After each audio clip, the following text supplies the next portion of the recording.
أن لا إله إلا الله وحده لا شريك له ونشهد أن سيدنا وحبيبنا مولانا محمدا عبده ورسوله أرسله بالحق بشيرا ونذيرا وداعيا إلى الله بإذنه وسراجا منيرا صلى الله عليه وسلم تسليما كثيرا كثيرا أما بعد فأعوذ بالله من الشيطان الرجيم بسم الله الرحمن الرحيم قال الله تعالى وما أرسلناك إلا رحمة للعالمين وقال تعالى قل يا أيها الناس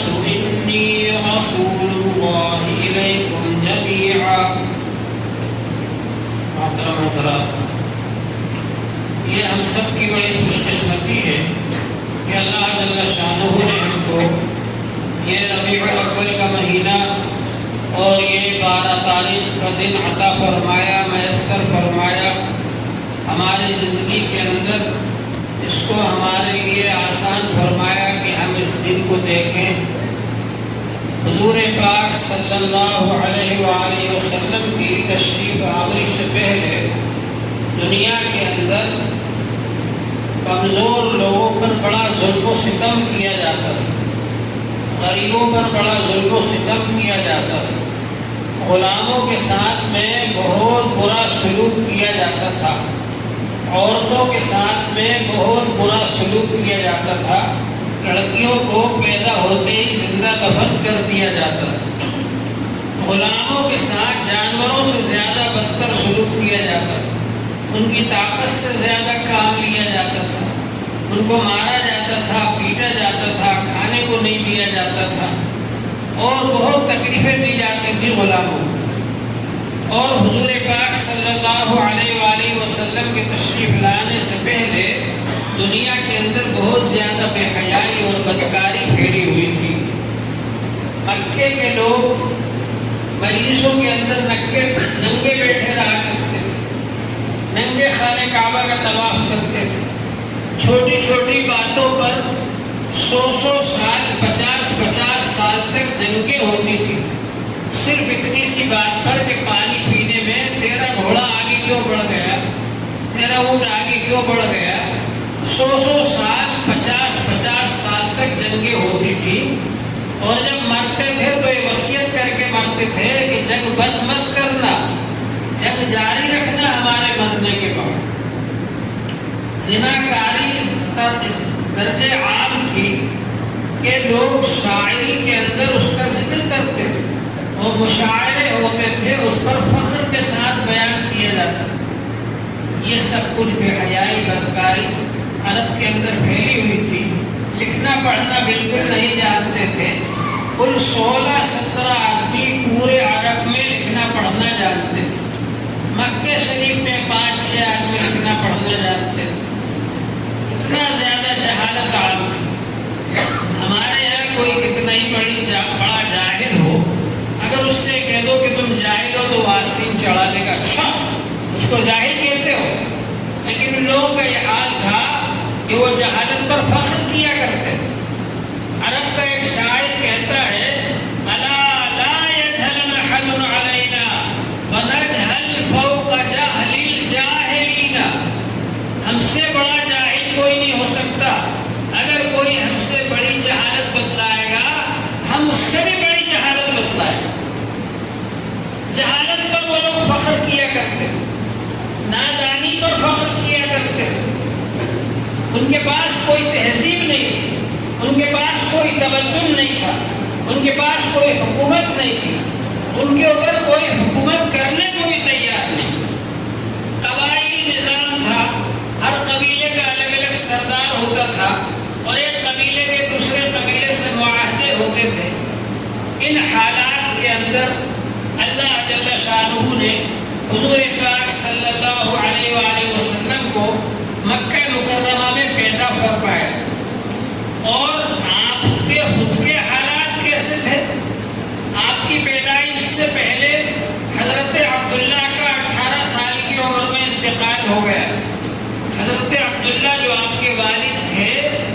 حضور صلی اللہ علیہ وسلم کی پیدائش سے پہلے بلکہ شام تشریف لے گئے تھے.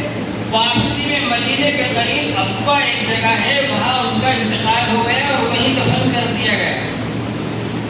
حضرت آمینہ رضی اللہ تعالیٰ عنہ جو آپ کی والدہ محترمہ ہیں، انہوں نے کچھ دن رکھا آپ کو گود میں. اس کے بعد میں حضرت حلیمہ سعدیہ رضی اللہ عنہ آ گئی. عرب کا رواج تھا کہ گاؤں دیہات میں دودھ پینے کے لیے بچوں کو بھیج دیتے تھے. حضرت حلیمہ سعدیہ رضی اللہ عنہ لے کر چلی گئی اور آپ ان کے یہاں رہے. اور اس کے بعد پھر بچپن میں پھر آپ تشریف لائے. حضرت نبی پاک صلی اللہ علیہ وآلہ وسلم کی عمر مبارک 6 سال کی تھی کہ حضرت آمینہ رضی اللہ عنہ کا بھی انتقال ہو گیا. حضور صلی اللہ علیہ وآلہ وسلم کو ابھی زیادہ شعور نہیں تھا دنیا کا، دنیا کو آپ نہیں سمجھ پائے تھے. ان حالات میں حضرت آمینہ کا بھی انتقال ہو گیا.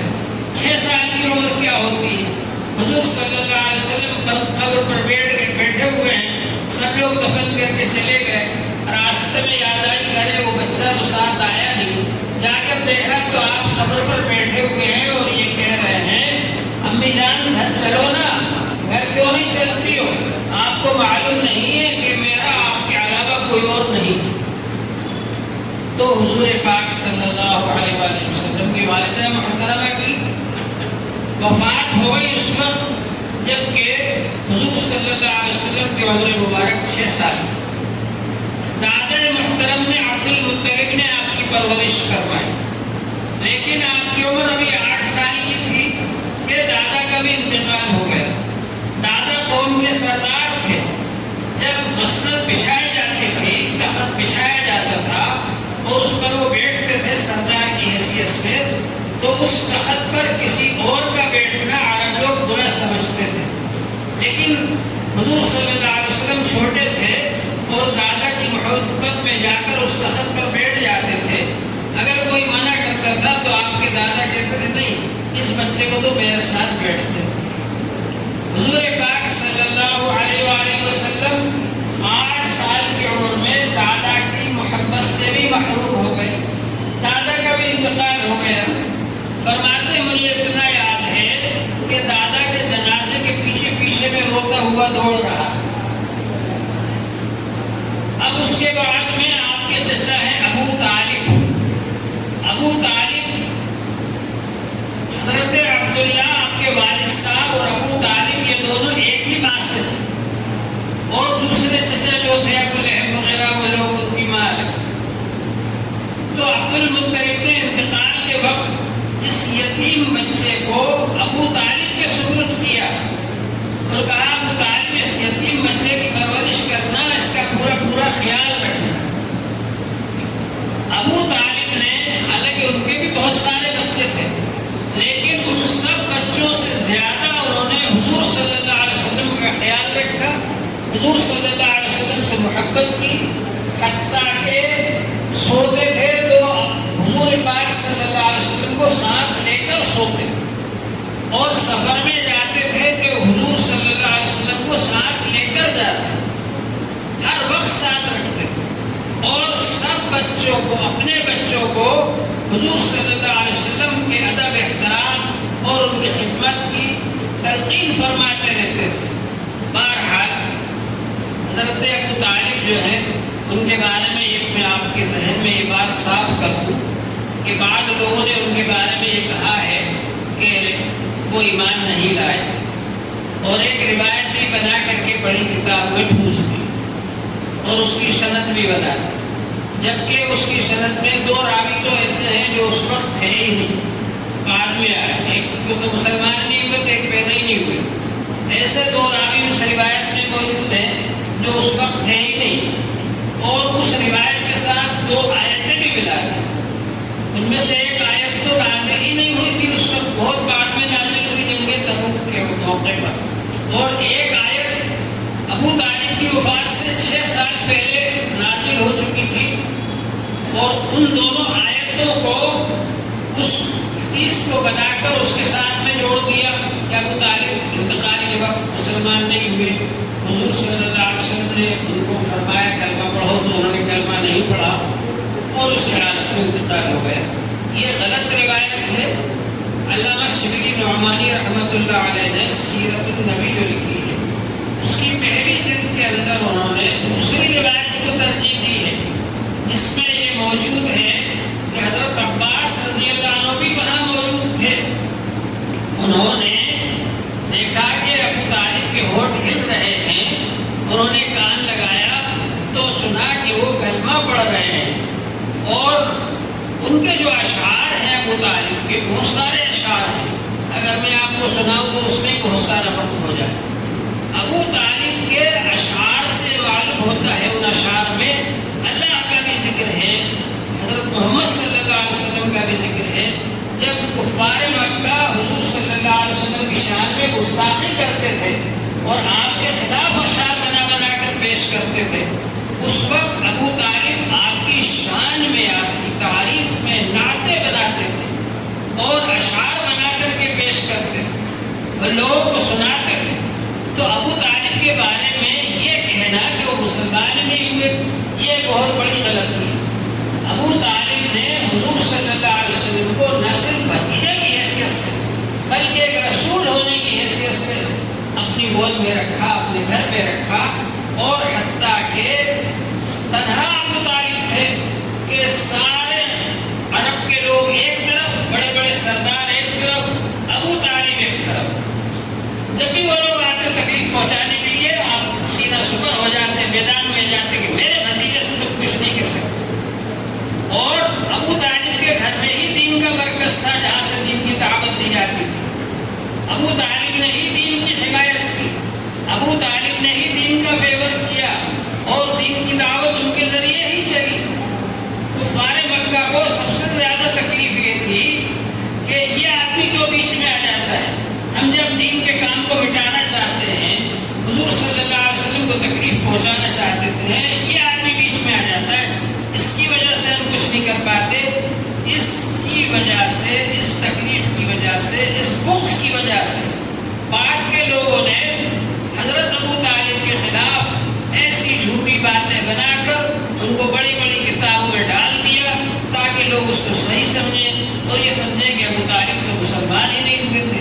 حالانکہ تحقیقی بات یہ ہے, صحیح بات یہ ہے کہ ابو طالب مسلمان ہوئے تھے, بلکہ حضور صلی اللہ علیہ وسلم پر ایمان لانے کی دعوت دیتے تھے, اللہ پر ایمان لانے کی دعوت دیتے تھے. اور حضور صلی اللہ علیہ وسلم جو دعوت و تبلیغ کا کام کرتے تھے اس میں حضور صلی اللہ علیہ وسلم کا فیور کرتے تھے, ان کی حمایت کرتے تھے. اور کفار مکہ جب بھی آپ کو ستانا چاہتے تھے ابو طالب میدان میں آ جاتے تھے کہ وہ نہیں ستا سکتے. حتیٰ کہ 3.5 سال تک شعب ابی طالب میں جو کفار مکہ نے بند رکھا بنی ہاشم کو, نہ صرف حضور صلی اللہ علیہ وآلہ وسلم کو بلکہ آپ کے پورے خاندان کو, ابو طالب کی ایک گھاٹی تھی اس گھاٹی میں بند رکھا اور پورے مکے والوں نے بائیکاٹ کر دیا کہ ان کے پاس کوئی کھانے کا سامان نہ پہنچے, ان کے پاس کوئی پینے کی چیز نہ پہنچے. اور اس طرح سے بھوکے پیاسے پتے چبا چبا کر, کیکر کے پتے, ببول کے پتے چبا چبا کر ان حضرات نے زندگی بسر کی. 3.5 سال تک ان حالات میں بھی ابو طالب حضور صلی اللہ علیہ وسلم کے ساتھ رہے اسی گھاٹی کے اندر. حتیٰ کہ اس گھاٹی کا نام ہی شعب ابی طالب ہے. اور اس گھاٹی سے جب نکلے ابو طالب ہی کی ایک تدبیر سے اور ان کے تدبر سے وہاں سے نکلے. اور جب نکلے تو انہوں نے جو اشعار کہے ہیں اس موقع پر وہ آپ پڑھیے. اس میں حضور پاک صلی اللہ علیہ وسلم کا نام بھی ہے, اللہ جل شانہ کا نام بھی ہے, جس سے معلوم ہوتا ہے کہ ابو طالب پکے مسلمان تھے. تو بہرحال یہ کہ حضور پاک صلی اللہ علیہ وآلہ وسلم اللہ کے نبی بنائے گئے اور آپ نے نبی بننے کے بعد یہ دین کا کام شروع فرمایا. تو حضور صلی اللہ علیہ وسلم ایک تو ولادت کا وقت ہے جبکہ حضرت آمنہ رضی اللہ عنہا نے آپ کی ولادت سے پہلے یہ خواب دیکھا کہ مکے سے لے کر ملک شام تک نور پھیل گیا اور یہ خواب دیکھا کہ کسریٰ کے محل کے کنگرے گر گئے. یہ سب خواب اس کی بشارت تھی کہ حضور پاک صلی اللہ علیہ وسلم کا دین بہت دور دور تک پہنچے گا، آپ کے دین کا نور بہت دور تک پہنچے گا، اور بڑی بڑی طاقتیں حضور پاک صلی اللہ علیہ وسلم کے دین کے سامنے مغلوب ہو جائیں گی۔ یہ اس بات کی بشارت تھی۔ اسی طرح سے حضور پاک صلی اللہ علیہ وسلم جبکہ آپ ابھی زیادہ عمر کے بھی نہیں تھے، 12 سال کے تھے، ابو طالب کے ساتھ ملک شام تشریف لے گئے، تو راستے میں ایک راہب نے، بحیرہ راہب نے پہچان لیا، کیونکہ اس کے پاس اپنی کتابوں کا علم تھا اور اس میں حضور صلی اللہ علیہ وسلم کی سب نشانیاں لکھی ہوئی تھی، تو اس نے پہچان لیا اور یہ کہا کہ ان کو واپس لے جاؤ، اگر یہودی ان کو پہچان لیں گے تو بہت تکلیف پہنچائیں گے، ان کو واپس لے جاؤ، یہ تو آگے جا کر یہ بچہ نبی بننے والا ہے۔ تو ابو طالب نے وہیں سے پھر ان کو واپس کر دیا مکہ مکرمہ کے لیے۔ تو حضور صلی اللہ علیہ وسلم کے ایسے حالات اس وقت کے ہیں جبکہ ابھی نبی نہیں بنائے گئے، اور اس کے بعد میں حضور صلی اللہ علیہ وسلم کی تجارت دیکھ کر کے، آپ کی امانت دیکھ کر، آپ کی صداقت دیکھ کر سارے عالم کے لوگ آپ کو صادق اور امین کہنے لگے۔ سچا اور امانت دار ادب کی وجہ سے نام نہیں لیتے تھے، صادق اور امین کہہ کر کے پکارتے۔ حضور پاک صلی اللہ علیہ وآلہ وسلم تجارت بھی فرمائی آپ نے، اور جب حضرت خدیجہ کے غلام آپ کے ساتھ رہے، انہوں نے آپ کے تجارت کا طریقہ دیکھا، نہایت ایمانداری کے ساتھ آپ تجارت کرتے اور نہایت اچھے اخلاق ہیں آپ کے، اور یہ آپ کے حالات دیکھے کہ جہاں بھی آپ پھرتے ہیں تو درخت آ کر کے آپ کے اوپر سایہ کرتے ہیں، بادل آ کر کے سایہ کرتے ہیں آپ لوگ، یہ سب باتیں میسرہ غلام نے خدیجہ رضی اللہ عنہ سے آ کر کے بتلائی۔ تو خدیجہ رضی اللہ تعالی عنہ جو کہ پہلے 2 بار بیوہ ہو چکی تھی اور 40 سال کی عمر کی تھی اور ان کے بچے بھی تھے، لیکن انہوں نے پیغام دیا حضور صلی اللہ علیہ وآلہ وسلم، اور حضور صلی اللہ علیہ وآلہ وسلم کی عمر اس وقت 25 سال کی، اور حضور پاک صلی اللہ علیہ وسلم کا اس وقت تک کوئی نکاح نہیں ہوا تھا۔ آپ نے اپنے چچا ابو طالب سے مشورہ کیا اور ابو طالب کے مشورے سے نکاح ہو گیا آپ کا، مجلس منعقد ہوئی، اور اس مجلس میں ابو طالب نے ہی خطبہ پڑھا۔ ایسا مجھ سے کہ کافر کیسے خطبہ پڑھ سکتا ہے؟ عربی تو ان کی زبان تھی، اور یہ تو اسلام لانے سے پہلے کا واقعہ، ابھی تو اسلام آیا ہی نہیں۔ حضور صلی اللہ علیہ وسلم کی عمر ابھی 25 سال کی ہے، لیکن ان کا ایک طریقہ تھا کہ مجلس منعقد کرتے تھے، خطبہ پڑھتے تھے، ایجاب و قبول ہوتا تھا، یہ طریقہ پہلے سے ان کے یہاں جاری ہے۔ بہرحال یہ کہ نکاح ہو گیا آپ کا، اور اس طرح سے حضرت خدیجہ رضی اللہ تعالی عنہ جو بہت ہی زیادہ سمجھدار، عقلمند، دیندار، امانت دار اور خدمت گزار اور مالدار خاتون تھی عرب کی، ان سے حضور پاک صلی اللہ علیہ وسلم کا نکاح ہو گیا۔ اور پھر جب تک حضرت خدیجہ زندہ رہیں، حضور صلی اللہ علیہ وسلم نے دوسرا نکاح نہیں کیا۔ حضور پاک صلی اللہ علیہ وسلم نے حضرت خدیجہ کی زندگی میں کوئی دوسرا نکاح نہیں کیا، تنہا وہی آپ کے نکاح میں رہے۔ ابو طالب آپ کے چچا اور حضرت خدیجہ، ان دونوں کی بڑی ہمت رہی ہے، حتیٰ کہ جب آپ کو نبی بنایا گیا تو پہلی بار آپ نے فرشتے کو دیکھا۔ ہم لوگ تو دیکھ ہی نہیں سکتے، فرشتے کو پہلی بار دیکھا آپ نے غار حرا کے اندر، اور فرشتے نے آپ کو سینے سے لگا کر دبایا اور کہا اقرا۔ آپ نے کہا ما انا بقاری، میں تو پڑھا ہوا نہیں ہوں۔ پھر سینے سے لگایا، دبایا، پھر کہا اقرا پڑھیے۔ آپ نے کہا ما انا بقاری، میں تو پڑھا ہوا نہیں۔ اس طرح سے 3 بار۔ پھر اس کے بعد میں اقرا بسم ربک الذی خلق، یہ شروع کی 5 آیتیں سورہ اقرا کی نازل ہوئی۔ اب جب آپ تشریف لائے تو حضور پاک صلی اللہ علیہ وسلم کا دل گھبرا رہا تھا، بے چینی ہو رہی تھی، اور آپ نے خدیجہ رضی اللہ عنہ کو آ کر پورا واقعہ بتایا اور یہ کہا کہ ہو سکتا ہے کہ میری جان نہ چلی جائے، جان کا خطرہ ہے مجھے۔ تسلی دی اور آپ کی 5 ایسی صفات بیان فرمائیں کہ ہرگز ایسا نہیں ہو سکتا کہ اللہ آپ کو ضائع کر دے. انک لتصل الرحم، آپ تو صلہ رحمی کرتے ہیں، رشتہ داروں کے ساتھ میں رشتہ جوڑتے ہیں. وتحمل الکلہ، اور جو آدمی بے سہارا ہے، نادار ہے، اس کو آپ سہارا دیتے ہیں، اس کو مال دیتے ہیں. وتکسب المعدوم، اور جس آدمی کے پاس کچھ مال نہیں ہے اس کو آپ کمائی پر لگا دیتے ہیں، اس کو کمانے کا طریقہ بتاتے ہیں، اس کو تجارت کروا دیتے ہیں. اور تعین علی نوائب الحق، آپ آنے والی جو مصیبتیں ہیں، زمینی آسمانی مصیبتیں آ جاتی ہیں، ان مصیبتوں میں بھی آپ مدد کرتے ہیں لوگ، اور جو حق بات ہوتی ہے اس میں آپ مدد فرماتے. تو اس طرح سے انہوں نے حضور صلی اللہ علیہ وسلم کی یہ صفات بیان فرمائی کہ آپ تو لوگوں کے کام آتے ہیں، آپ تو لوگوں کی مدد فرماتے ہیں، آپ تو مظلوموں کا ساتھ دیتے ہیں، آپ تو بے سہارا لوگوں کا ساتھ دیتے ہیں. اس لیے اللہ تعالیٰ آپ کو ضائع نہیں کرے. اور پھر وہ لے کر کے گئے اپنے چچا زاد بھائی ورقہ بن نوفل کے پاس، جو بہت دنوں پہلے عیسائی بن گئے تھے، اور انہوں نے انجیل جو اس زمانے میں دوسری زبان میں تھی اس کو عربی میں ترجمہ کیا تھا. عربی میں ترجمہ کر کے لوگوں کو بتاتے تھے اور لکھ کر دیتے. ان کے پاس لے کر کے گئی.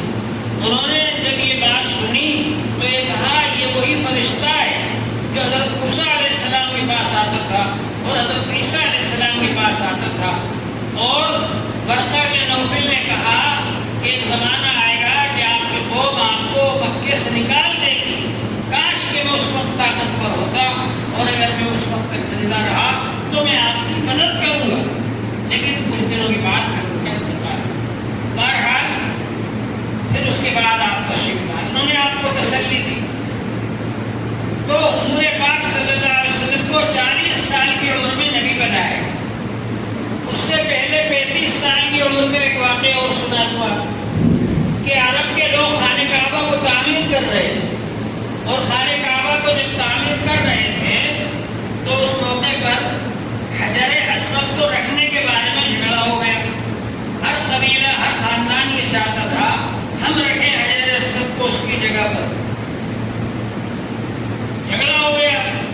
اس موقع پر لوگوں نے کہا اچھا ایسا کرو، آج اس کا فیصلہ نہ کرو، کل جو حرم شریف میں سب سے پہلے داخل ہو وہی فیصلہ کرے. چنانچہ یہ ہوا کہ اس دن کچھ کام نہ کیا جائے. دوسرے دن دیکھا تو حضور پاک صلی اللہ علیہ وآلہ وسلم تشریف فرما ہے. سب لوگ بہت خوش ہوئے کہ آپ صادق ہیں، امین ہیں، آپ اچھا فیصلہ کریں گے. چنانچہ حضور پاک صلی اللہ علیہ وآلہ وسلم نے اپنی چادر مبارک بچھائی اور اپنے دونوں مبارک ہاتھوں سے حجر اسود کو اٹھا کر چادر مبارک میں رکھا، اور ہر قبیلے، ہر خاندان کا ایک ایک نمائندہ لیا اور کہا کہ تم اس کو پکڑو چاروں طرف سے اور اٹھا کر کے وہاں پر لاؤ اس چادر کو. جب وہاں پر لے آئے تو حضور پاک صلی اللہ علیہ وسلم نے اپنے دست مبارک سے وہ حجر اسود کو اٹھا کر اس کی جگہ پر لگا دیا.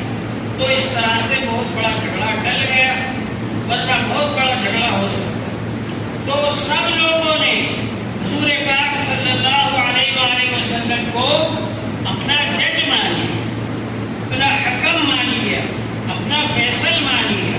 سارے قبیلے والوں نے، سارے عالم کے لوگ نبی بنائے جانے سے پہلے حضور صلی اللہ علیہ وآلہ وسلم سارے عالم کے اندر صادق اور امین کے لقب سے مشہور ہو گئے تھے. نبی بنائے جانے سے پہلے سارے عرب کے لوگوں نے آپ کو اپنا جج مان لیا اور اپنا حکم مان لیا، اور نبی پاک صلی اللہ علیہ وسلم کے پاس اپنی امانتیں لا کر رکھتے تھے. کٹر سے کٹر دشمن بھی جو تھے وہ بھی اپنی امانتیں حضور پاک صلی اللہ علیہ وسلم کے پاس لا کر کے رکھتے. یہ اخلاق اور یہ مرتبہ اور یہ بلندی درجات حضور صلی اللہ علیہ وسلم کو نبی بنائے جانے سے پہلے حاصل ہو گئی. لہٰذا جب آپ نبی بنے اور نبی بننے کے بعد آپ نے لوگوں کو جمع فرمایا اور یہ کہا کہ میرے بارے میں تمہاری کیا رائے. سارے لوگوں نے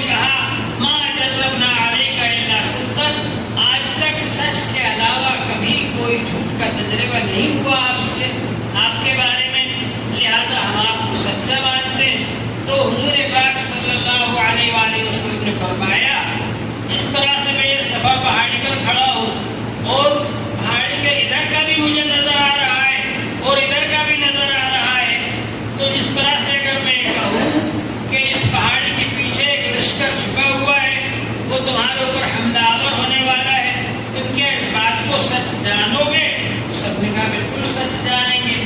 فرمایا جس طرح سے میں اس پہاڑی پر کھڑا ہوں ایسے اللہ نے مجھ کو ایک بہت بلند درجہ عطا فرمایا ہے، اور وہ نبی کا مقام ہے، نبی کا مرتبہ عطا فرمایا، رسول کا مقام عطا فرمایا، میں تمہارے لیے رسول اور نبی بنایا گیا ہوں۔ اور جس طرح سے پہاڑی پر کھڑے ہونے والے کو پہاڑی کے پیچھے کا حصہ نظر آتا ہے، اسی طرح سے مجھ کو تمہاری اگلی زندگی نظر آ رہی ہے کہ اگر تم لوگ ایمان نہیں لائے تو جہنم میں جانا پڑے گا، اس لیے میں تم کو جہنم سے ڈراتا ہوں اور یہ دعوت دیتا ہوں کہ تم لوگ ایک اللہ کو مان لو اور یہ بتوں کی پوجا چھوڑ دو۔ بس یہ کہنا تھا کہ ابو لہب جو آپ کا چچا بھی ہوتا تھا رشتے میں، ابو لہب نے یہ کہا تبا لکا الہذا جمعتنا، تمہارے لیے تباہی ہو بربادی ہو، کیا اسی لیے ہم کو جمع کیا تھا یہاں پر؟ اللہ جل شانہ نے اس کے بارے میں قرآن پاک میں مستقل ایک سورت نازل فرمائی اور یہ فرمایا تبت یدا ابی لہب وتب، ابو لہب کے ہی دونوں ہاتھ ہلاک ہو جائیں اور تباہ و برباد ہو جائیں۔ اب بعض لوگ جو ہے عجیب عجیب باتیں بناتے، ارے صاحب وہ تو حضور کا چچا تھا، اس سورت کو زیادہ مت پڑھا کرو، کیوں نہیں پڑھا کرو؟ اللہ نے قرآن پاک میں نازل فرمایا اس کو، حضور صلی اللہ علیہ وسلم کی حمایت میں، آپ کے فیور میں، آپ کی مدد کرنے کے لیے، آپ کو بتلانے کے لیے کہ جو آپ کا دشمن ہے، آپ کی مخالفت کر رہا ہے یہ غلط ہے اور آپ حق پر ہیں، اس بات کو ظاہر کرنے کے لیے اللہ تعالی نے سورہ لہب نازل فرمائی۔ اور لوگوں نے ایک روایت بنا کر کے بڑی کتابوں میں ٹھوس دی کہ صاحب وہ ابو لہب جو ہے اس کو مرنے کے بعد کسی نے خواب میں دیکھا تو اس سے پوچھا کیا حال ہے، کہنے لگا جہنم میں ہے، مگر وہ جو بادی تھی سمیبہ جب وہ خوشخبری لے کر آئی تھی حضور صلی اللہ علیہ وسلم کی ولادت کے بارے میں، تو میں نے ہاتھ سے اشارہ کر کے سمیبہ کو آزاد کیا تھا، تو اس انگلی میں عذاب نہیں ہوتا ہے، باقی پورے بدن میں عذاب ہوتا ہے۔ لا حول ولا قوت الا باللہ۔ ایسا خواب اور ایسی جھوٹی روایت بنا کر بڑی کتابوں میں لوگوں نے داخل کر دیا، ٹھوس دیا۔ قرآن کے مقابلے قرآن کہہ رہا ہے تبت یدا ابی لہب وتب، ابو لہب کے دونوں ہاتھ ہلاک ہو گئے۔ جب قرآن کہہ رہا ہے کہ ابو لہب کے دونوں ہاتھ ہلاک ہو گئے تو کسی خواب کی وجہ سے، کسی روایت کی وجہ سے یہ کہنا کہ ایک انگلی پر عذاب نہیں ہو رہا ہے، اتنی بڑی قرآن کے مقابلے میں گستاخی۔ بہرحال حضور پاک صلی اللہ علیہ وسلم دعوت دیتے رہے اور آپ یہ کام کرتے رہے۔ اس وقت کیونکہ وہاں پر کافروں کی حکومت تھی، ابو جہل سردار تھا سب کا، ابو لہب سردار، اس طرح کے جتنے بڑے بڑے لوگ تھے جغادر جسم کے، ان لوگوں کو بڑی تکلیف ہوئی اس بات سے۔ انہوں نے سوچا کہ اگر لوگ ان کو نبی مان لیں گے تو لوگ ان کے پیچھے چلنے لگیں گے تو ہماری سرداری ختم ہو جائے گی، ہماری سرداری کو خطرہ لاحق ہو جائے گا، اور جن لوگوں کو انہوں نے غلام بنا رکھا تھا، جن لوگوں سے وہ کام لیتے تھے، بیگار لیتے تھے، جن لوگوں کو مارتے تھے، پیٹتے تھے، کھانے کو نہیں دیتے تھے، ان کو حضور صلی اللہ علیہ وسلم نے کلمہ پڑھنے کی وجہ سے آنکھوں سے لگایا، سینے سے لگایا، سر پر بٹھایا، ان کو حضور صلی اللہ علیہ وسلم نے بڑے درجات عطا فرمائے، تو اس کی وجہ سے لوگ مسلمان ہونا شروع ہو گئے، اسلام میں داخل ہونے لگے، لوگ قرآن پاک کو ماننے لگے۔ قرآن پاک میں اللہ جل شانہ نے ایسی تاثیر رکھی ہے کہ جو بھی حضور پاک صلی اللہ علیہ وآلہ وسلم کے پاس آتا تھا، حضور پاک صلی اللہ علیہ وآلہ وسلم اس کو قرآن پاک پڑھ کر سناتے تھے اور وہ قرآن پاک سن کر ایمان لے آتے تھے اور کلمہ پڑھ لیتا تھا۔ تو وہ لوگ کہا کرتے تھے ساحر ہیں، جادوگر ہیں، ان کے پاس مت جایا کرو، جو ان کے پاس جاتا ہے اس پر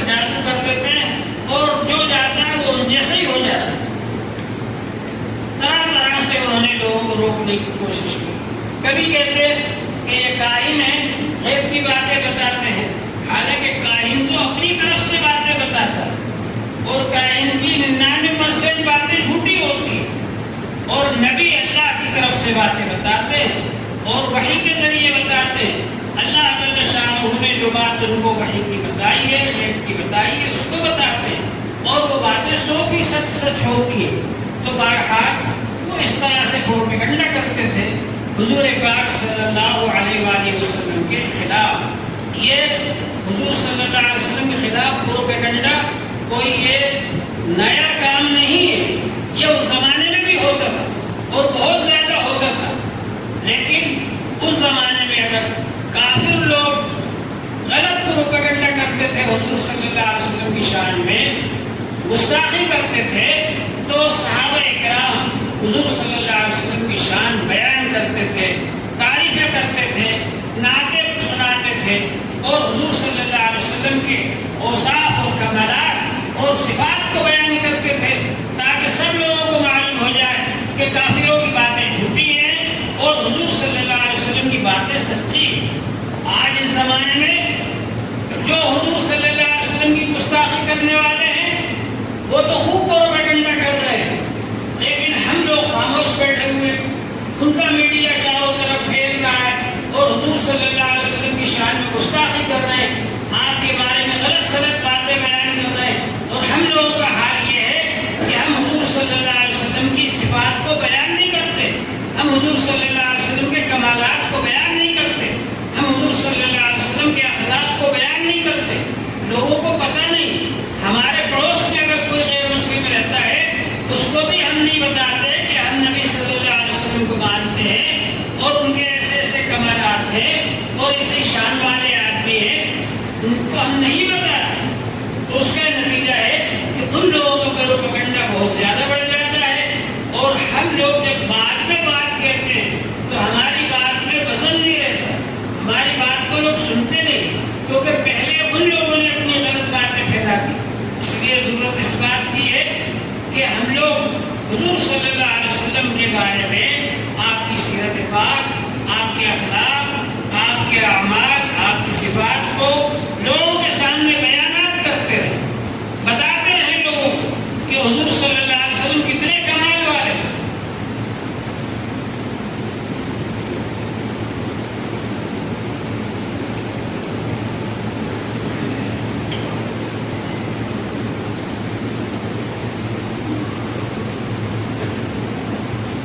حضور پاک صلی اللہ علیہ وآلہ وسلم کے بارے میں میں بتلا رہا تھا کہ آپ کو اللہ تعالیٰ نے نبی بنایا گیا اور نبی بنانے کے بعد آپ نے دین کا کام شروع فرمایا.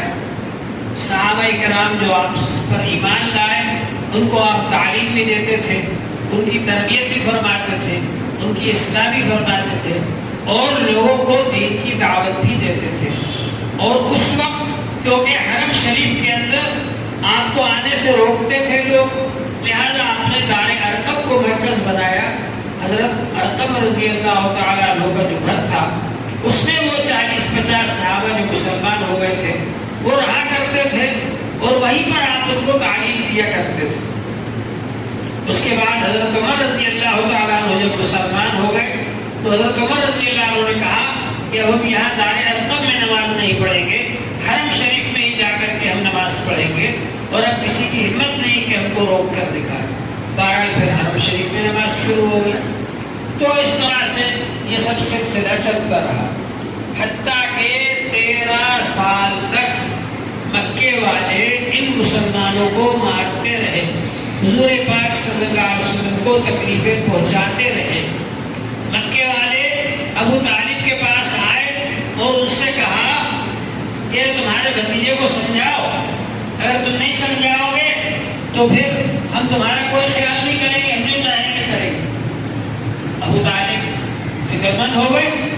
حضور پاک صلی اللہ علیہ وسلم سے کہا کہ بھتیجے یہ سردار لوگ آئے اور یہ ایسا کہہ رہے ہیں. تو حضور پاک صلی اللہ علیہ وآلہ وسلم نے فرمایا اگر یہ لوگ میرے ایک ہاتھ پر سورج اور ایک ہاتھ پر چاند رکھ دیں اور یہ چاہیں اس کام سے رک جاؤں جس کام پر اللہ جل شانہ نے مجھے مقرر فرمایا ہے، تو یہ ہرگز نہیں ہو سکتا۔ یا تو یہ کام کرتے کرتے میری عمر تمام ہو جائے گی، یا یہ دین ساری دنیا میں پھیل جائے گا۔ ان لوگوں نے آپ کو طرح طرح کی تکلیفیں پہنچائی، پریشان کیا، لالچ دی کہ ہم آپ کو بادشاہ بنا لیتے ہیں، ہم آپ کو حاکم بنا لیتے ہیں، ہم عرب کی حسین ترین عورت سے آپ کی شادی کر دیتے ہیں، اگر آپ کو خزانے کی ضرورت ہے عرب کے سارے خزانے لا کر آپ کے قدموں میں ڈھیر لگا دیتے ہیں، لیکن آپ یہ دین کا کام کرنے سے رک جائیں گے۔ اس موقع پر حضور صلی اللہ علیہ وآلہ وسلم نے یہ بات فرمائی کہ اگر میرے ایک ہاتھ پر سورج اور ایک ہاتھ پر چاند بھی لا کر کے رکھ دو اور یہ کہو کہ میں اس دین کے کام سے رک جاؤں جو اللہ نے مجھے ذمہ دار بنایا ہے اس کام کا، تو ایسا ہرگز نہیں ہو سکتا۔ تو بہرحال آپ یہ دین کا کام کرتے رہے۔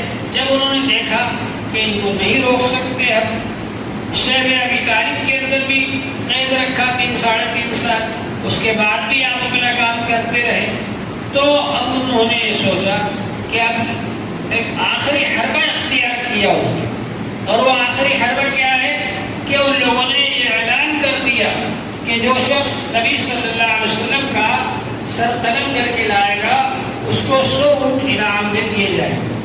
دارالندوہ کے اندر میٹنگ ہوئی اور اس میٹنگ کے اندر مشورہ ہوا کہ ان کو کیسے قتل کیا جائے۔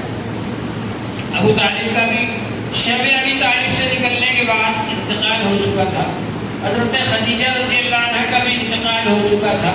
اب ان حالات میں جو ظاہری سہارے تھے، حفاظت کرنے والے تھے، مدد کرنے والے تھے، وہ ختم ہو گئے، تو ان لوگوں کی جرأت بہت بڑھ گئی، عرب کے لوگوں کی، اور انہوں نے دارالندوہ میں بیٹھ کر مشورہ کیا کہ کیا کرنا چاہیے۔ تو دارالندوہ میں شیطان آیا مشورہ دینے کے لیے، بہت بزرگ آدمی بن کر، اور اس نے کہا کہ ہر قبیلے سے، ہر خاندان سے ایک ایک آدمی لو اور سب مل کر اکٹھے ہو کر ایک دم مارے۔ ظاہر ہے کہ ایک خاندان بنو ہاشم وہ ان سب سے بدلہ نہیں لے سکے، تو یہ بات سب کو پسند آ گئی، فیصلہ ہو گیا اس پر۔ لہذا ہر قبیلے کے ایک ایک آدمی نے تلوار لے کر کے اور حضور صلی اللہ علیہ وسلم کا گھر گھیر لیا۔ اسی وقت اللہ جل شانہ نے حضور صلی اللہ علیہ وسلم کو حکم فرمایا کہ آپ ہجرت کر کے مدینہ چلے جائیں۔ آپ نے ابوبکر رضی اللہ عنہ سے کہا، انہوں نے کہا اللہ کے رسول میں بھی آپ کے ساتھ چلوں گا۔ کہا ٹھیک ہے، دونوں حضرات۔ اب وہاں پر جہاں آپ رہتے ہیں اس گھر کے اندر انہی کافروں کی سب امانتیں رکھی ہوئی، جو گھر کے باہر تلواریں لے کر حضور صلی اللہ علیہ وسلم کو نعوذ باللہ قتل کرنے کے لیے کھڑے ہوئے تھے، ان کی امانتیں حضور صلی اللہ علیہ وسلم کے گھر میں رکھی ہوئی تھی۔ تو حضرت علی رضی اللہ تعالیٰ عنہ سے آپ نے فرمایا، اے علی تم میرے بستر پر سو جاؤ، اور صبح یہ جو کافر لوگ کھڑے ہوئے ہیں یہ امانتیں ہیں، یہ امانتیں بانٹ کر کے آنا۔ ہم میں سے کوئی ہوتا تو کہتا آپ تو جا رہے ہو اور یہ سب چاروں طرف سے لوگ تلواریں لے کر کھڑے ہیں، ہم مجھے چھوڑ کر جا رہے ہیں۔ حضرت علی رضی اللہ عنہ کیسے جانثار، کیسے فدائی۔ ان سے کسی نے پوچھا کہ آپ کو کبھی چین سکون کی نیند آئی؟ تو انہوں نے کہا کہ ہاں، میں جب بھی سوتا تھا مجھے خیال ہوتا تھا پتہ اس کا اٹھوں گا کہ نہیں اٹھوں گا، ہو سکتا ہے رات میں انتقال ہو۔ لیکن جب رسول پاک صلی اللہ علیہ وسلم نے ہجرت کی رات میں مجھ سے فرمایا کہ میرے بستر پر سو جاؤ اور صبح امانتیں بانٹ کر آنا، تو مجھے یقین ہو گیا کہ میں صبح تک زندہ رہوں گا۔ لہٰذا میں پاؤں پھیلا کر بہت اطمینان سے اور آرام سے حضور پاک صلی اللہ علیہ وسلم کے بستر مبارک پر سو گئے۔ اب اس کے بعد حضور صلی اللہ علیہ وسلم نکلے اور سورہ یاسین پڑھتے ہوئے وجعلنا من بین ایدیہم سدا ومن خلفہم سدا فاغشیناہم فہم لا یبصرون، پٹی اٹھائی اور ان پر پھینکتے ہوئے آپ ان کے سامنے سے نکل گئے اور وہ لوگ آپ کو نہیں دیکھ سکے، اور آپ غار ثور میں چلے گئے اور غار ثور میں جا کر 3 دن تک آپ وہاں پر چھپے رہے، اور اس کے بعد پھر آپ وہاں سے مدینے کے لیے روانہ ہو گئے۔ مدینے کے لیے جب آپ جا رہے تھے تو سراقہ ابن جعشم اس نے پیچھا کیا، سراقہ نے کیونکہ 100 اونٹ کا انعام جو لالچ دی تھی قریش کے لوگوں نے کہ جو رسول پاک صلی اللہ علیہ وسلم کا سر قلم کر کے لائے گا نعوذ باللہ اس کو 100 اونٹ کا انعام ملے گا. تو سراقہ ابن جوشم نے گھوڑے پر بیٹھ کر کے پیچھا کیا.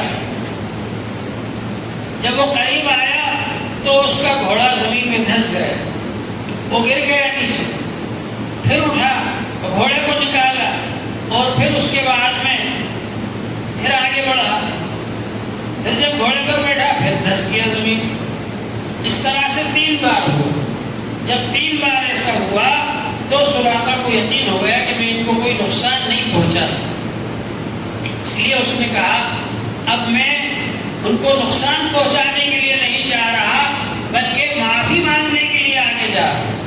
چنانچہ پھر وہ گھوڑا نہیں دھسا اور پھر آگے بڑھ کر حضور پاک صلی اللہ علیہ وسلم سے کہا کہ اللہ کے رسول, مجھے یقین ہو گیا کہ آپ اللہ کے رسول ہیں, میں کلمہ پڑھتا ہوں اور مجھے یہ بھی یقین ہے جس طرح آج بے سہارا اور بے یار و مددگار آپ کے قوم نے آپ کو مکے سے نکالا ہے, مجھے یقین ہے کہ ایک دن آپ مکے میں ضرور فتح یاب ہو کر کے داخل ہوں گے.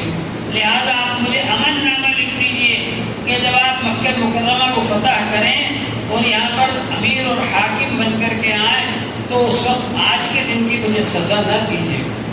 تو حضور پاک صلی اللہ علیہ وسلم نے ان کو امن نامہ لکھوا کر کے دیا. بہرحال حضور پاک صلی اللہ علیہ وسلم مدینہ منورہ تشریف لے آئے. مدینے کے لوگ روزانہ انتظار کرتے تھے اور سنیت الوداع کی پہاڑیوں پر آ کر کے انتظار کرتے رہتے تھے کہ حضور صلی اللہ علیہ وسلم کب تشریف لائیں. آپ جب وہاں پر تشریف لائے سب لوگوں نے استقبال کیا اور اس کے بعد آپ 14 دن تک قباء میں ٹھہرے. وہاں ایک مسجد تعمیر کروائی آپ نے اور اس کے بعد پھر آپ اندر تشریف لے گئے شہر کے اندر. اور مدینے کے ہر شخص کا یہ ارادہ تھا, یہ چاہت تھی کہ آپ میرے گھر پر قیام فرمائیں, میں آپ کا میزبان بنوں. حضور پاک صلی اللہ علیہ وسلم نے اونٹنی مبارک کو چھوڑ دیا, کہا یہ اونٹنی جہاں جا کر کے بیٹھ جائے گی میں اس کا مہمان رہوں گا. چنانچہ وہ اونٹنی جا کر ابو ایوب انصاری رضی اللہ عنہ کے گھر پر بیٹھ گئے اور آپ ان کے یہاں ہی مہمان رہے. اور ابو ایوب انصاری رضی اللہ عنہ وہ شخص ہے کہ بہت پرانے زمانے میں تبع بادشاہ ہوا کرتے تھے. تبع نام کے وہاں مدینے کے جو بادشاہ ہوتے تھے ان کو تبع کہا جاتا تھا. جیسے مصر کے بادشاہ کو فرعون کہتے تھے, بہت سارے فرعون گزرے وہاں, ایسے ہی مدینے کے جو بادشاہ ہوتے تھے ان کو تبع کہا جاتا تھا. تو ان لوگوں کو معلوم ہو گیا تھا کہ نبی آخر الزماں آئیں گے اور وہ مدینے میں آ کر کے ٹھہریں گے.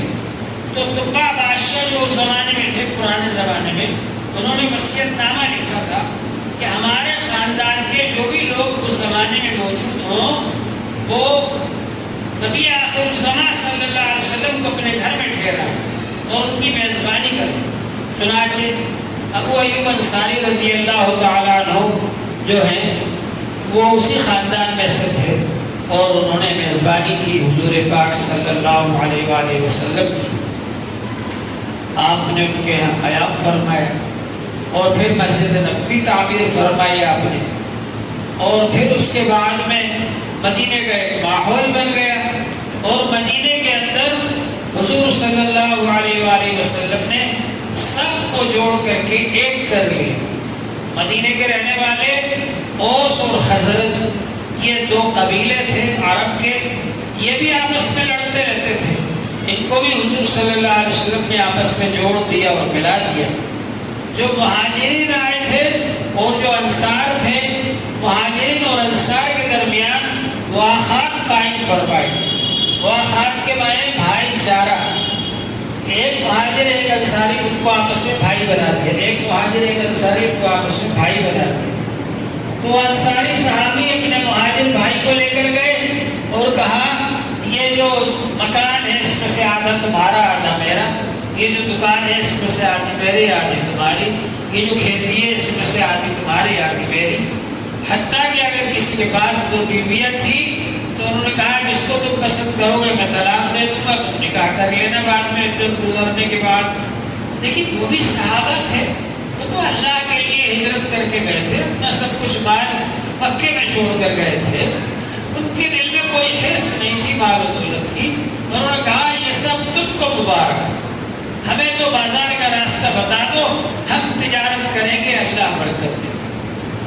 بہرحال حضور صلی اللہ علیہ وسلم نے مواخات قائم فرمائی، بھائی چارہ قائم فرمایا، اور اس طرح سے صحابہ اکرام شیر و شکر بن کر رہے، حتیٰ کہ آپ نے جو حکومت قائم فرمائی مدینہ منورہ میں، اس کے اندر یہودیوں کو بھی شامل فرما لیا، اس میں نصرانیوں کو بھی شامل فرما لیا، اور یہ معاہدہ طے پایا کہ اگر مدینے پر کوئی حملہ کرے گا ہم سب مل کر اس کا مقابلہ کریں گے، اور آپس میں ہم لوگ نہیں لڑیں گے۔ اس طرح سے آپ نے معاہدہ فرمایا۔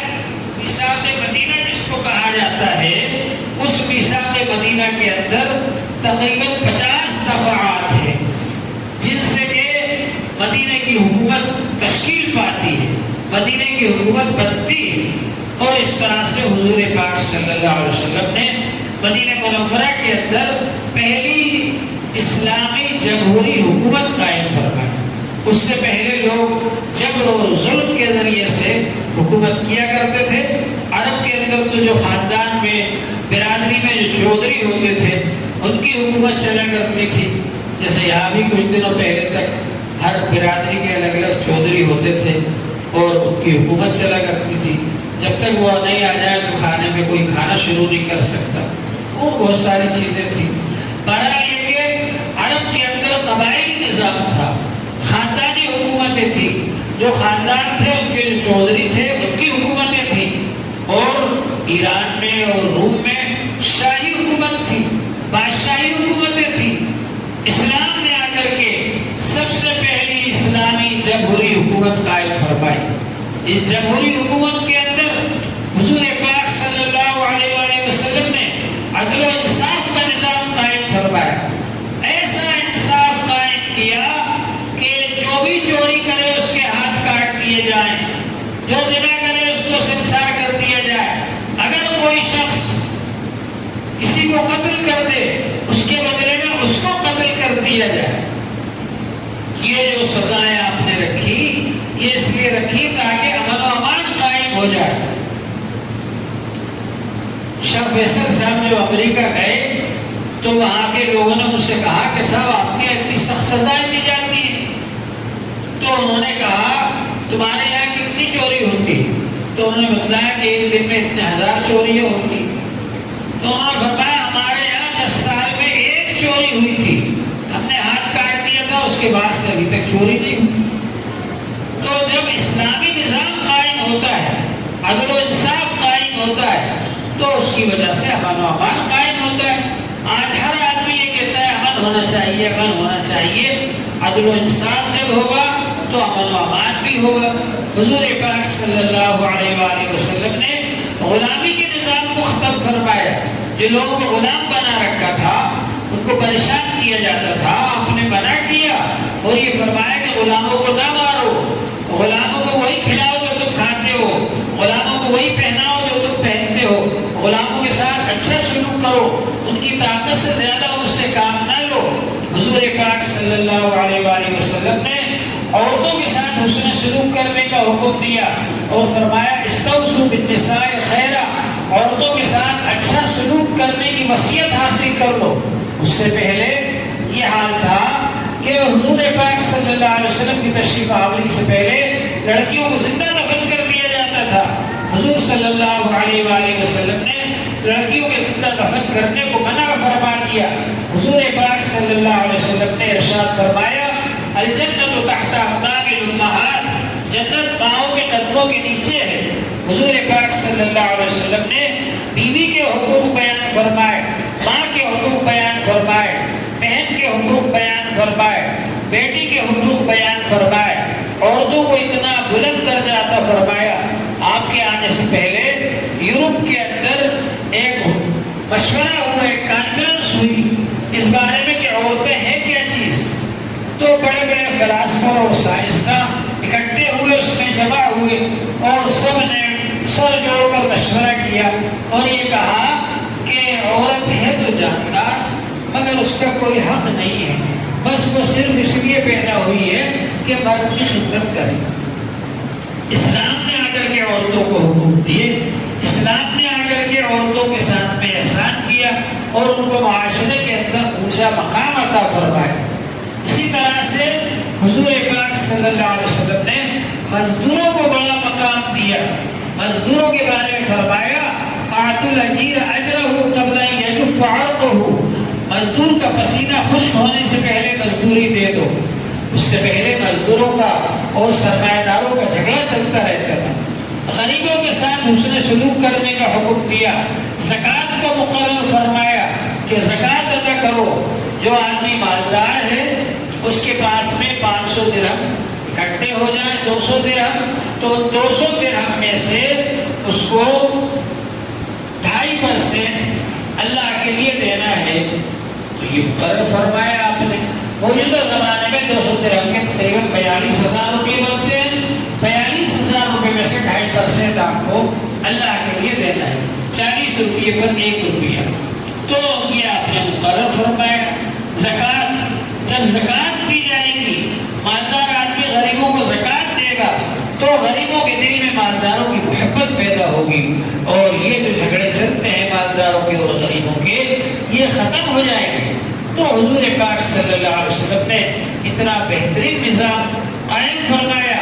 اسی طرح سے آپ نے عورتوں کی حفاظت کے لیے پردے کا نظام جاری فرمایا، پاک دامنی کا نظام جاری فرمایا، نکاح کا نظام جاری فرمایا۔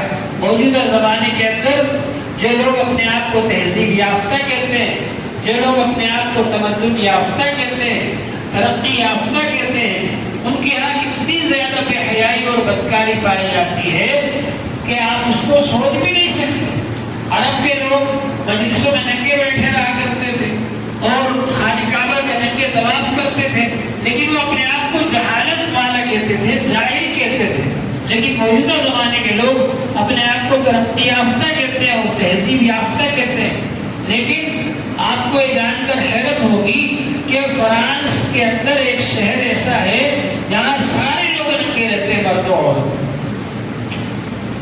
یہ ان کے یہاں کا نظام ہے اور عورت کو انہوں نے بازار میں لا کر اور ملازمت پر لگا کر کے اور دکان پر بٹھا کر کے اور کمانے کی ذمہ داری دے کر کے سارے انسانوں کی حوث کا شکار بنا دیا۔ اسلام یہ کہتا ہے کہ عورت گھر کی رانی ہے، المرأۃ راعیۃ علی اہل بیتہا، بیت زوجہا، کہ شوہر کے گھر کی نگرانی کی ذمہ داری عورت کی ہے، بچوں کی نگرانی کی ذمہ داری عورت کی ہے، شوہر کے مال کی حفاظت کی ذمہ داری عورت کی ہے۔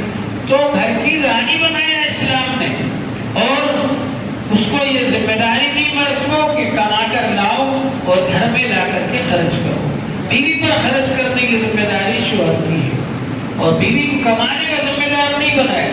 تو اللہ تبارک و تعالی نے اتنا بہترین نظام عطا فرمایا۔ ان کے یہاں نظام ہی بکھر گیا، گھر کا نظام بکھر گیا، خاندان کا نظام بکھر گیا۔ آپ جا کر کے دیکھ لیجئے، ان کے یہاں بغیر نکاح کے لوگ رہتے ہیں۔ جب بغیر نکاح کے رہیں گے تو بغیر نکاح کے بچے پیدا ہوں گے، جب تک چاہے ایک کے ساتھ رہے، پھر وہ ادھر چلے گئے، وہ ادھر چلی گئی، دوسری جگہ چلے گئے، اب وہ بچے بے سہارا ہو جاتے ہیں، ان کا کوئی رشتہ نہیں جڑتا کسی سے۔ اور اسلام نے جو نکاح کا نظام دیا ہے، ایک طرف ددیالی خاندان سے رشتہ جڑتا ہے، ایک طرف ننیالی خاندان سے رشتہ جڑتا ہے، ایک طرف سسرالی خاندان سے رشتہ جڑتا ہے۔ 3 خاندانوں سے آدمی کو طاقت ملتی ہے سماج کے اندر، معاشرے کے اندر۔ اور یورپ کے اندر اور امریکہ وغیرہ کے اندر زیادہ تر خودکشی کرنے والے وہ بچے ہوتے ہیں کہ جو ماں باپ نے جوانی میں ایک دوسرے سے مل کر اور پھر بچھڑ گئے، وہ ادھر چلا گیا، وہ ادھر چلا گیا، وہ بچے بے سہارا رہ گئے، وہی بچے بعد میں خودکشی کرنے والے ہوتے ہیں۔ یا وہ عورت جس کو جوانی میں تو اپنا لیا گیا پھر چھوڑ دیا گیا، بے سہارا رہ گئی، وہ خودکشی کر لیتی ہے۔ تو اس طرح سے وہ مایوسی کا شکار ہو جاتے ہیں۔ اسلام نے جو نظام بتایا ہے، معاشرت کا نظام، معاشیت کا نظام، اخلاقی نظام، اس سے بہتر کوئی نظام۔ تو حضور صلی اللہ علیہ وسلم سب کے لیے رحمت بن کر آئے مزدوروں کے لیے بھی رحمت بن کر آئے، سرمایہ داروں کے لیے بھی رحمت بن کر کے آئے۔ ہمارے یہاں ہندوستان کے اندر بہت سے لوگ ایسے ہیں جن کو یہ سمجھا جاتا ہے یہ نیچی ذات کے، اور جو نیچی ذات کے لوگ ہوتے ہیں ان کو کوئی پاس بٹھانے کو تیار نہیں ہوتا، ان سے کوئی رشتہ کرنے کو تیار نہیں ہوتا، ان کو کوئی ساتھ کھلانے کو تیار نہیں ہوتا، ان کے سائے سے بھی لوگ بھاگتے ہیں۔ اسلام جب آیا تو اسلام نے آ کر کے ان سب کو سینے سے لگایا۔ حضرت خواجہ معین الدین اجمیری رحمۃ اللہ علیہ تشریف لائے ہندوستان کے اندر، تو وہ لوگ جن کو کوئی پاس بٹھانے کو تیار نہیں تھا، جن کو کوئی ساتھ کھلانے کو تیار نہیں تھا، ان کو سینے سے لگایا، ان کو اپنے ساتھ بٹھا کر کھانا کھلایا، ان کو اپنے ساتھ رکھا۔ وہ لوگ مسلمان ہو گئے، اسلام قبول کر لیا انہوں نے، اور ان کے ایک ہی سفر کے اندر 90 لاکھ آدمی مسلمان ہوئے۔ یہ سب کیا ہے؟ یہ رحمت للعالمین صلی اللہ علیہ وسلم جو دین لے کر کے آئے ہیں، یہ آج کو اللہ نے اتنی بڑی نعمت عطا فرما دی کہ وہ دین عطا فرمایا۔ حضور پاک صلی اللہ علیہ وسلم کو ہمیں پہچاننا چاہیے، اور حضور صلی اللہ علیہ وسلم جو نعمت لے کر آئے، جو دین لے کر آئے، اس کو ہمیں پہچاننا چاہیے، اور جو دین دے کر کے گئے ہمیں اس کی ہمیں قدر کرنا چاہیے۔ تو بہرحال حضور پاک صلی اللہ علیہ وآلہ وسلم مدینہ منورہ کے اندر 10 سال رہے، مکہ مکرمہ کے اندر آپ نبی بننے کے بعد 13 سال رہے، اور مدینہ منورہ کے اندر آپ 10 سال رہے۔ اس طرح سے 23 سال تک آپ تعلیم دے کر، تربیت کر کے صحابہ کرام کی ایک بہت بڑی جماعت تیار کی آپ نے۔ تقریباً 1.25 لاکھ صحابہ کرام کی جماعت آپ نے تیار کی۔ 23 سال کے مختصر سے عرصے کے اندر 10 لاکھ مربع میل پر اسلامی حکومت قائم فرمائی حضور پاک صلی اللہ علیہ وآلہ وسلم نے۔ حالانکہ انبیاء علیہ السلام کا مقصد حکومت قائم کرنا نہیں ہوتا، لیکن یہ بتلانا ہوتا ہے کہ اگر تم کو حکومت مل جائے تو تم کس طرح سے حکومت چلاؤ گے۔ لہذا حضور صلی اللہ علیہ وسلم نے نہایت عدل و انصاف کے ساتھ میں حکومت چلا کر کے بتلائی۔ اور اس کے بعد جب حضور پاک صلی اللہ علیہ وسلم اس دنیا سے تشریف لے جا رہے تھے تو آپ نے یہ وصیت فرمائی، الصلاۃ والصلاۃ وما ملکت ایمانکم استوصوا بالنساء خیرا۔ کوئی بھی آدمی ہو، اس کے بڑے جو وصیت کر جاتے ہیں ان کا بڑا خیال رکھتا ہے۔ حضور صلی اللہ علیہ وسلم نے ہم کو دنیا سے جاتے وقت یہ وصیت فرمائی، نماز کا اہتمام کرنا، نماز کا اہتمام کرنا، غلاموں کے ساتھ اچھا برتاؤ کرنا، عورتوں کے ساتھ اچھا برتاؤ کرنا۔ اور حضور پاک صلی اللہ علیہ وسلم نے ہم کو دین پر قائم رہنے کی وصیت فرمائی، ترکت فیکم امرین لن تضلوا ما تمسکتم بہما۔ میں تمہارے لیے 2 چیزیں چھوڑ کر کے جا رہا ہوں، ان دونوں کو جب تک مضبوطی سے پکڑے رہو گے کبھی گمراہ نہیں ہوگے۔ حضور پاک صلی اللہ علیہ وآلہ وسلم جب اپنا کام پورا فرما چکے، اللہ جل شانہ نے حجۃ الوداع کے موقع پر آیت پاک نازل فرمائی، الیوم اکملت لکم دینکم واتممت علیکم نعمتی ورضیت لکم الاسلام دینا۔ آج میں نے دین تمہارے لیے مکمل کر دیا اور اپنی نعمتوں کو تمہارے لیے پورا کر دیا۔ ایک یہودی نے حضرت عمر رضی اللہ عنہ سے کہا، یہ آیت اگر ہمارے علاقے میں، ہمارے مذہب میں نازل ہو جاتی تو ہم اس دن کو عید کا دن منا لیتے جس دن یہ آیت نازل ہوئی تھی۔ تو حضرت عمر رضی اللہ عنہ نے کہا، اس کو معلوم ہے یہ آیت کب نازل ہوئی؟ یہ آیت حجۃ الوداع کے موقع پر نازل ہوئی، عرفے کا دن تھا اس دن، حضور صلی اللہ علیہ وسلم میدان عرفات میں تھے، وہ تو عید کا ہی دن تھا، لہٰذا آپ کو الگ سے کوئی عید منانے کی ضرورت ہی نہیں۔ اور ہمارے یہاں عید منانے کا اصول یہ ہے کہ رسول پاک صلی اللہ علیہ وآلہ وسلم نے جس چیز کو عید مقرر فرما دیا وہ عید ہے۔ حضور صلی اللہ علیہ وآلہ وسلم نے جس چیز کو عید مقرر نہیں فرمایا وہ عید نہیں ہے۔ تو حضور صلی اللہ علیہ وآلہ وسلم جب مدینہ منورہ تشریف لائے، آپ نے دیکھا کہ وہاں کے لوگ 2 دن خوشی مناتے ہیں، تہوار مناتے ہیں۔ آپ نے پوچھا، ما ھذان الیومان، یہ کیسے 2 دن ہیں؟ انہوں نے بتایا، كنا نلعب فیہما فی الجاہلیہ، جاہلیت کے زمانے میں بھی ہم لوگ تہوار منایا کرتے تھے، خوشی منایا کرتے تھے، اب بھی مناتے ہیں ان 2 دنوں کے اندر۔ تو حضور پاک صلی اللہ علیہ وآلہ وسلم نے فرمایا قد ابدلکم اللہ بہما خیرا منہما یوم الاضحیٰ و یوم الفطر۔ اللہ جل شانہ نے اس سے بہتر 2 دن تمہارے لیے عید کے مقرر فرما دیے، اور وہ عید الاضحیٰ ہے اور عید الفطر ہے۔ لہذا ان 2 عیدوں کے علاوہ کوئی تیسری عید اسلام میں نہیں ہے۔ حضور صلی اللہ علیہ وآلہ وسلم 63 سال تک دنیا میں رہے، 63 سال کی زندگی میں کبھی آپ نے عید میلاد النبی نہیں منائی۔ حضور صلی اللہ علیہ وسلم کے بعد ابوبکر رضی اللہ عنہ خلیفہ رہے، امیر المومنین رہے 2 سال تک، انہوں نے کبھی اپنے حکومت کے زمانے میں عید میلاد النبی نہیں منائی۔ حضرت عمر رضی اللہ تعالیٰ عنہ نے 10 سال تک حکومت کی، کبھی بھی انہوں نے عید میلاد النبی نہیں منائی۔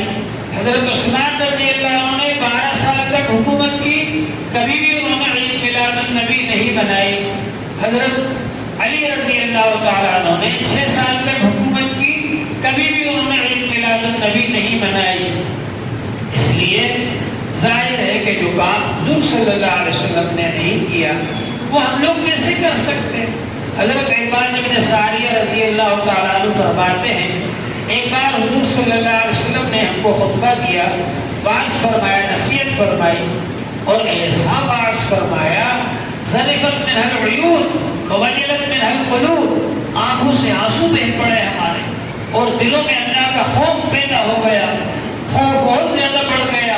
ہم نے کہا یا رسول اللہ کان ھذہ موعظۃ مودع، ایسا لگتا ہے کہ آپ کا الوداعی وعظ ہے، آخری وعظ ہے آپ کا، فاوصنا، آپ ہم کو وصیت کر دیجیے۔ تو حضور پاک صلی اللہ علیہ وآلہ وسلم نے فرمایا اوصیکم بتقوی اللہ والسمع والطاعہ وان کان عبدا حبشیا، میں تم کو وصیت کرتا ہوں اللہ سے ڈرنے کی اور سننے کی اور ماننے کی۔ امیر کی بات سنو اور مانو، اگرچہ وہ حبشی غلام ہو۔ فإنه من يعش منكم بعدي فسيرى اختلافا كثيرا، میرے بعد جو لوگ زندہ رہیں گے بہت سے اختلافات دیکھیں گے۔ فعليكم بسنتي، تم پر لازم ہے میرے طریقے کو اختیار کرنا، میری سنتوں کو اختیار کرنا، وسنت الخلفاء الراشدین المہدیین، اور میرے بعد جو خلفاء راشدین ہوں گے، جو ہدایت یافتہ ہوں گے، ان کی سنتوں کو، ان کے طریقوں کو اختیار کرنا۔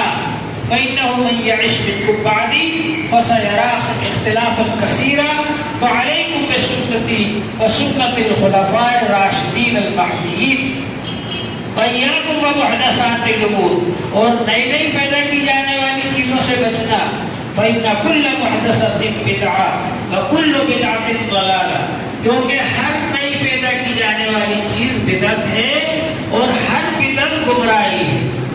جس چیز کا ثبوت نبی پاک صلی اللہ علیہ وسلم کی سنت میں نہ ہو، جس چیز کا ثبوت حضور صلی اللہ علیہ وسلم کے زمانے میں نہ ہو، خیر القرون کے زمانے میں نہ ہو، اس کو دین بنا کر پیش کرنا، اس کو دین سمجھنا، اس کو دین کے طور پر لوگوں کے سامنے پھیلانا، یہ بدعت ہے۔